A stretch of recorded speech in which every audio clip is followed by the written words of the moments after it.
Hi guys, welcome to Crazy Burger. Yep, it's September cart release time on Evercade. In this video we're going to be looking at the Bitmap Brothers Collection 2. 6 Amiga games, 5 Amiga games, 1 PlayStation game. Let's have a look at the games.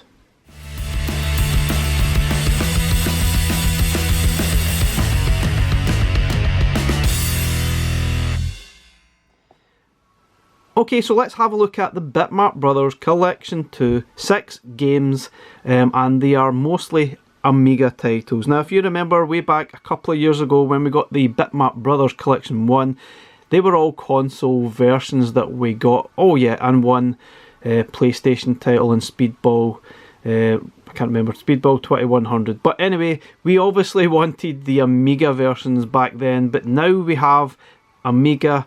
We can now get Bitmap Brothers Collection 2 and some games that I've really wanted to play for some time. We've got Cadaver, Gods, we've got Z or Z, whatever you want to pronounce it. We got Magic Pockets, I can't remember the other games now. Yeah, we got the Chaos Engine 2 and we've got some DLC, which is basically a new game, Cadaver The Payoff. So 6 games, a mixture of 16-bit and 32-bit games. I think the 32-bit game is the PlayStation one, which is Z or Z. I'm pretty sure it's probably pronounced Z, but anyway, who knows? Whichever way you want to pronounce it, I'm sure it's absolutely fine. So let's open the box. Again, there's no posters, there's no stickers. We've just got the lovely looking Evercade cartridge. This is Bitmap Brothers Collection 2. It's not focusing. There we go. And we got the manual. Now I'm pretty sure most of these games you could probably jump into no problem, although I would probably recommend having a look at the manual, especially probably for Z or Z, because there's a lot more depth into that, and probably Cadaver as well. The other games you could probably get away with not paying too much attention to the manual, but it's always a good thing to have a quick browse, at least get yourself familiar with the different controls for each of these games. There's quite a lot of information there, which is handy for Cadaver. I think it's one of those kind of dungeon crawler style games, and there's the sort of expansion that was for that game, The Payoff, which is quite cool. It's almost like a full game anyway. We've got Gods, which is definitely one of those games most people should have heard of. It was on many systems and it's been re-released many times on modern formats quite recently too, which is quite cool. Quite a tough game. I thoroughly love Magic Pockets, even though that is quite tricky too. This is one of those games that's not really been seen an awful lot over the years, even though it's one of Bitmap Brothers' more decent games. But anyway, that's just my opinion. Other people might disagree. We've got the Chaos Engine 2. Not quite similar to the first one. It's more of a multiplayer style game. Certainly one better played with another opponent, preferably a human one.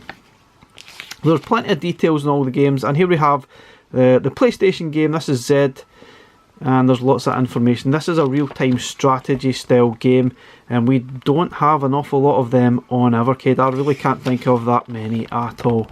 Some information there, the usual advertisements on the upcoming consoles and Super Pockets. Some of these are available now. EXPR should be available in November. Anyway guys, let's have a quick bash on the EXP as normal, and then we'll play on the VS. And here we have it, we've got the 6 games. Now I'm definitely curious whether we will get an extra game if you put in the 2 Bitmap Brothers collections. I will have a look later in the video, because obviously noticeably we've not got Speedball to the Amiga version. Surely we should have that, because the version we have on Bitmap Brothers Collection 1 is the Mega Drive version, and it's probably not the greatest. It's okay, but it's not the best. I would probably prefer Speedball 2 on the C64 if we can't get the Amiga version. But anyway, let's have a bash at one of the games. So interestingly, just a little like the PlayStation games, sometimes the games do take a little while to load in. And amazingly, the Betty Boop soundtrack is still there.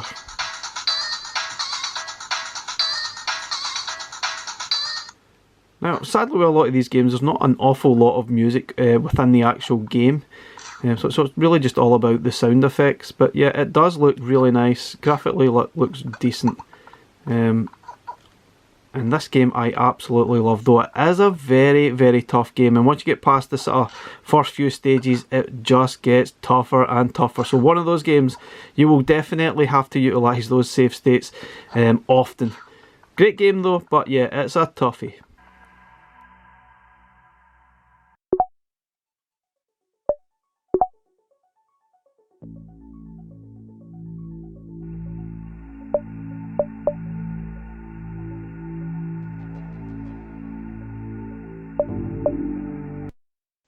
Okay guys, starting with Cadaver or Cadaver, I'm not entirely sure the best way of saying that.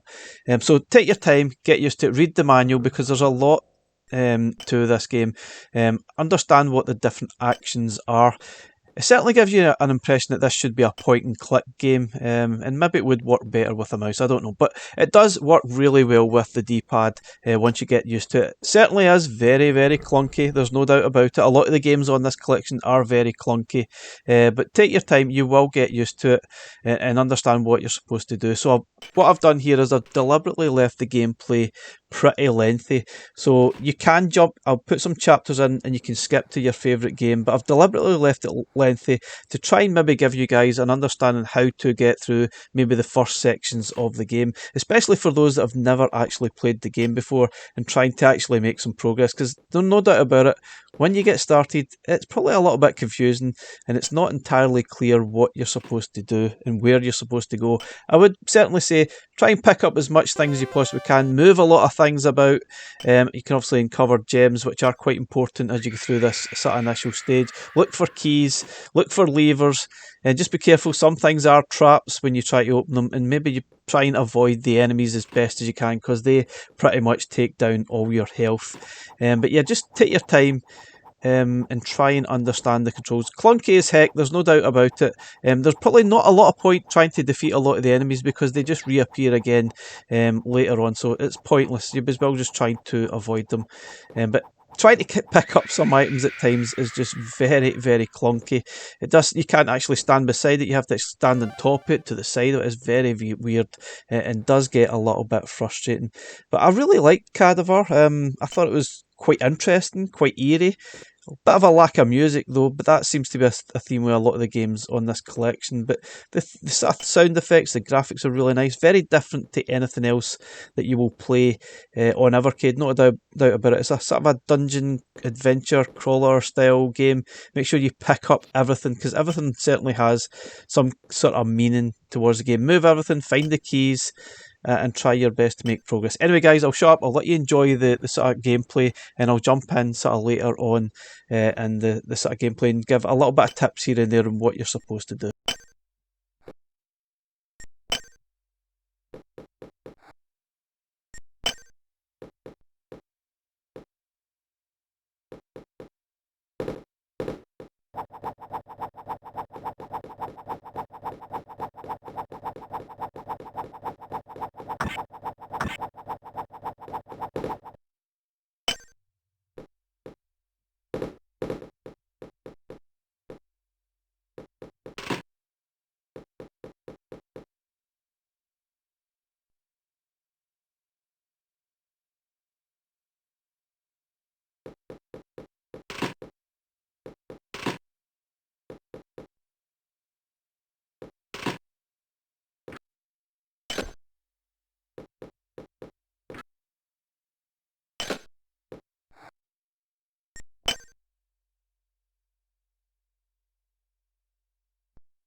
So I'll be honest, I actually got a little bit stuck and got confused, and I really was experimenting on different items that I had, and I totally stumbled across this accidentally, that the pickaxe would demolish that wall that was obviously stopping progress, but that was kind of weird. So I guess experiment with everything that's in your inventory and just I don't know, just mess about and obviously search everything that you see, every body, everything that you sort of come across, move it, and you might discover something along the way. And yeah, once you fall down here, it does feel like a little bit of a trap.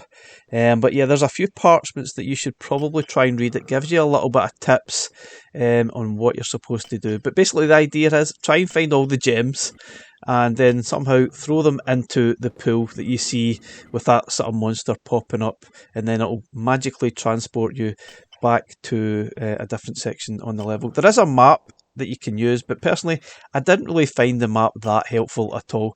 Search everything, search even the rat, somehow that's hiding a key. It seems bizarre, but it is.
So if you actually die throughout the game, the best way to start a new game is obviously you've got save states, but if you haven't made any, then press the reset button in the menu options and you will start from the beginning all over again.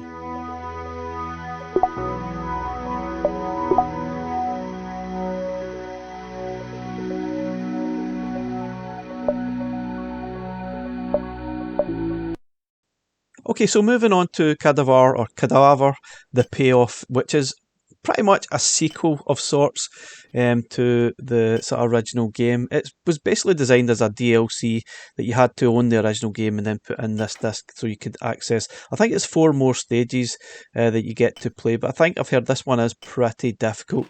And I've made sort of limited progress throughout the game.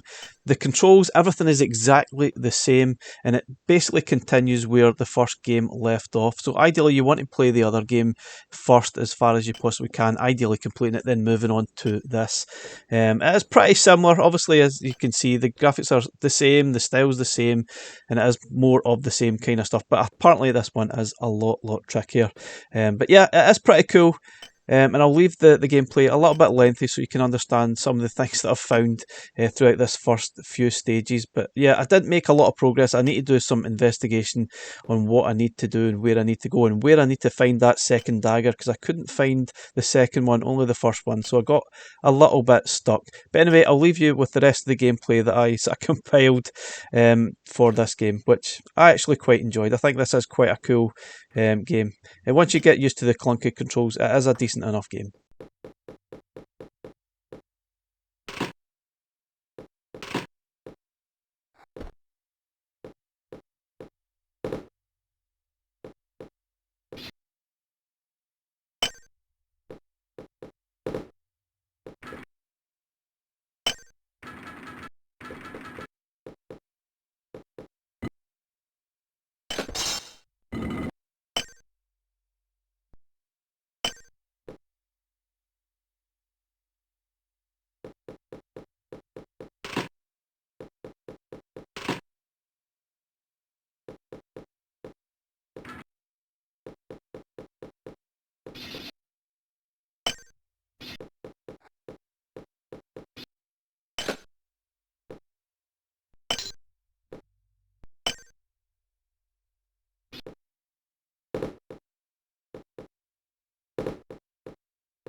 Suppose I probably should point out that that monster that's sort of walking about there is completely invincible. You cannot kill it, so the best thing to do is completely avoid it as best you can, because if you touch it, you will most likely die instantly.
Okay, moving on to Gods. Now, arguably this possibly is the most well-known game from the Bitmap Brothers collection, besides Speedball 2, right enough, but that's a different story. I've seen this appear on lots of different formats. It's even been remastered over the last number of years, and you'll probably find it on Xbox and PlayStation, that type of thing. It was released on the Mega Drive as well, probably even the SNES, but obviously this is the original Amiga version, and there's no doubt about it, this is another cool game. I really like it, but it is very, very clunky. It's probably not the most refined platformer you'll ever play, and it is extremely tough. It's not one of those ones you want to sort of try and rush through the levels. I think I got to the point I was trying to go through the level pretty quick, but it's probably not the best way of doing it. I'd say probably baby steps at a time, because as soon as you move certain steps, it obviously activates enemies that just appear right in front of your face, and before you know it, you will die. And that health does not last long at all. And there's very few sort of health potions at some stages in the game. It does make it very, very tricky. Now, no doubt about it, it's very clunky. Like I said, even trying to pick up items such as keys and urns, they are the most important things. It is weird. You have to move the inventory or sort of the cursor away from the item you've picked up, otherwise you'll just drop it again. It's weird. It works. It's absolutely awful, but it is what it is. That's just how it was designed. But yeah, a very, very cool game, but an extremely tough game, and it only gets worse as you go through the level, so it is very challenging, but no doubt about it, certainly one of the coolest and probably most well-known games that Bitmap Brothers have actually made, and I really like it, but it is very hard. I don't think I'll make massive progress even utilising the save states. It's still a tough challenge.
Okay, on to Magic Pockets. And that's probably one of the few games on this collection that I did actually play on an Amiga back in the day.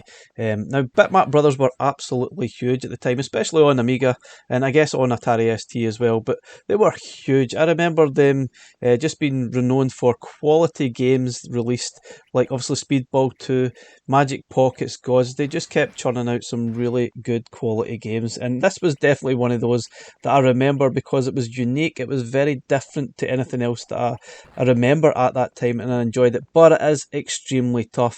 Now, without save states, I definitely didn't make it far. I didn't get off the first level. I was absolutely useless. Obviously, with save states, and obviously knowing the game a little bit more, it's obviously easier to get progress throughout the game. But even with save states, this game is punishing. You might get through the first level, no problem, but once you get on the second level, third, fourth, fifth, it is absolutely brutal. It really is tough as heck. You can barely move a step without some of the enemies just pouncing on you instantly, and it is quite a horrible experience at times. Although I really enjoyed the game, I did keep playing because I wanted to make that progress, but be warned, this is a tough, tough game. Even using save states, it's probably going to absolutely destroy your patience, and which is a bit of a shame because I think there's a really cool game here. It's just punishingly hard. But yeah, so some tips here. You can make some special jumps if you sort of hold down the obviously the button to utilise this whirlwind thing, pocket, whatever the heck it is, and it gets to the highest form. You just press down on the button next to it and you'll sort of jump up and sort of take out the enemies above in this sort of twirly, swirly jump thing, which is obviously very handy, and you need to use that to reach higher levels as well. So bear that in mind. There was a few times where I forgot about it, got completely stuck, and thought I was at a dead end, but realising I had to utilise that special move to reach higher platforms. There's lots of different things throughout the game, pickups that you can become invincible. There's also sort of power-ups that you can obviously fire. I think it's sort of fireballs, I think you sort of fire out, makes it easier to kill these monkeys, for example. Lots of pickups.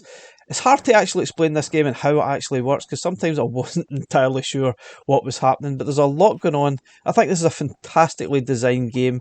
It looks phenomenally cool. It's bizarre, but it's just punishingly difficult, which I guess it's a shame. A lot of people will probably give up after a few sort of levels, which is a shame. So if you've made it past a few of the first worlds, let me know what you think of it as well, because I think it's great, but tough as nails.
Okay, so moving on to the Chaos Engine 2.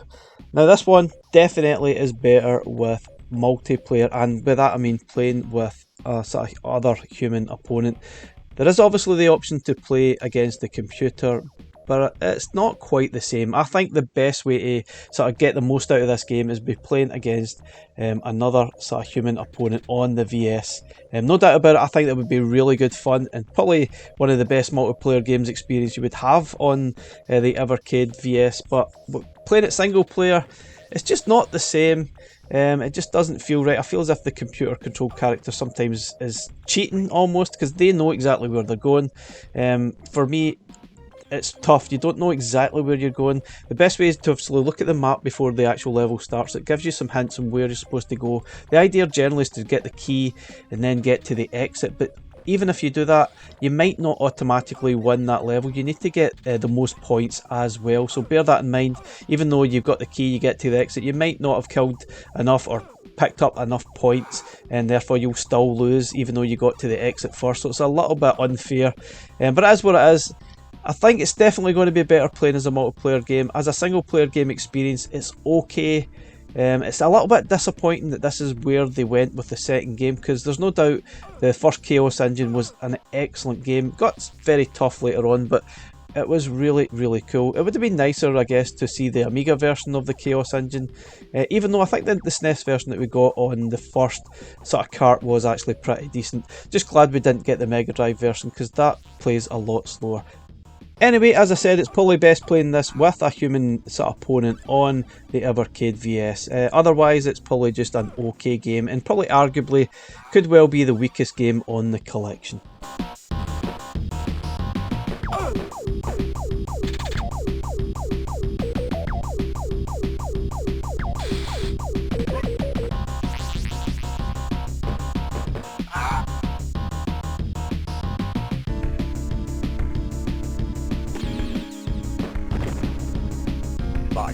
Level complete.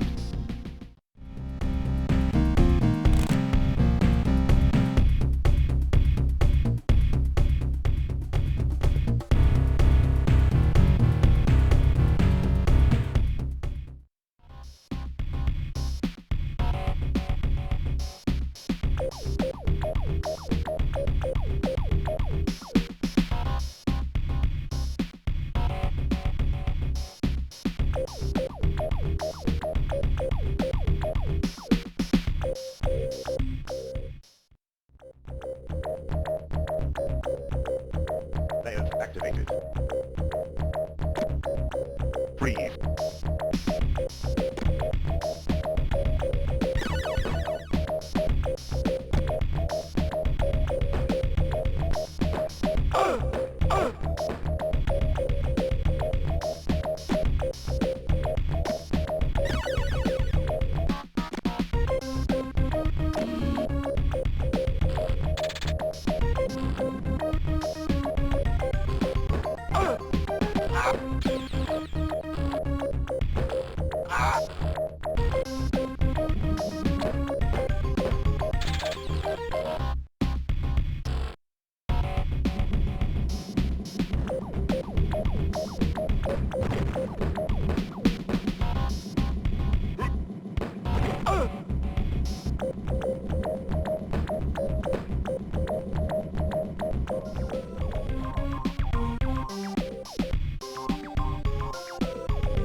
Level complete.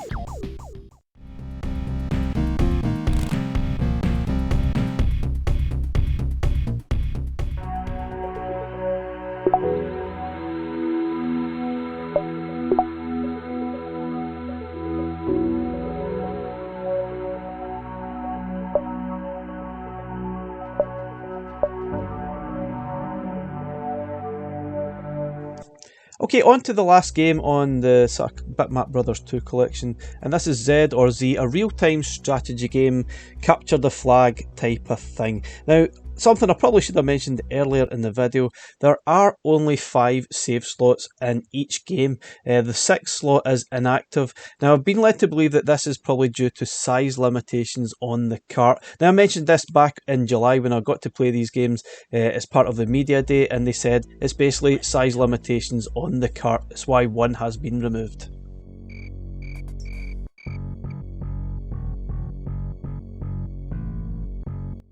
Okay, so it's basically a sort of capture the flag type of thing. So we are the red team, and you're obviously trying to defeat the blue team by capturing as many of their flags in each of the sort of boxes, as you can see on the right side of the screen there, and then ultimately defeat their castle and sort of win the sort of game.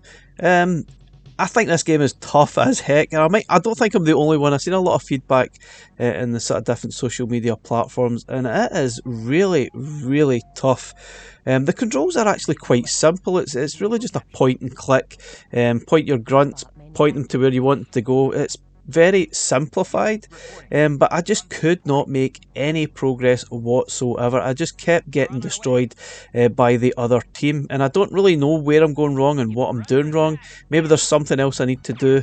I guess it's one of those things I'll need to read the manual thoroughly, but I just wasn't making any progress whatsoever. It is a tough game. It's one of those games I definitely want to enjoy. It seems a little bit like a cannon fodder style sort of point and click game, and I think it would definitely be better with a mouse. It just feels a bit clunky with a D-pad. I can't see us getting a mouse at any point soon, but it would definitely help make progress a little bit easier in the game. I think trying to manoeuvre throughout the sort of screens here with a D-pad just feels clunky as heck, but it's just me. I think this game is cool, but absolutely solid, and I just keep getting destroyed every single time. I could not make progress at all.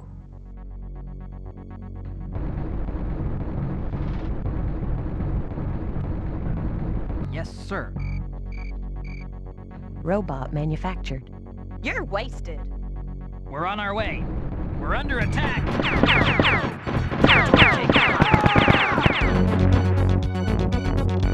They're beating you. Grenades. Territory lost. Oh my god! Here we go. You're gonna lose. Oh yeah. Your fort is under attack.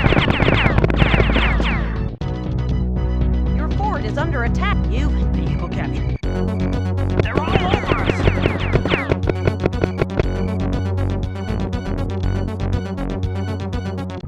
You're hopeless. Your fort is under attack. Grunts reporting. You are so. You got it. Oh my god!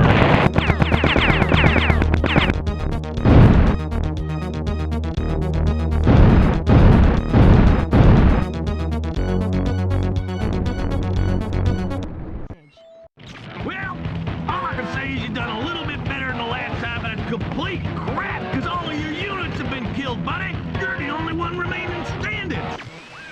Okay guys, so my final thoughts on the Bitmap Brothers Collection 2. I think it's a fantastic collection. I really enjoyed it. They are tough, they are clunky, but sadly there is no free game. There's no additional game by putting in the two collections. There's no Speedball 2 Amiga, there's nothing. There's no Speedball 2 C64 or any other version. There's no game at all. Totally surprised about that, but anyway, it is what it is. A really good collection that I would thoroughly recommend. Some very different games that you probably haven't experienced yet on Evercade. Thanks very much for watching. Catch you again in the next one. Bye for now.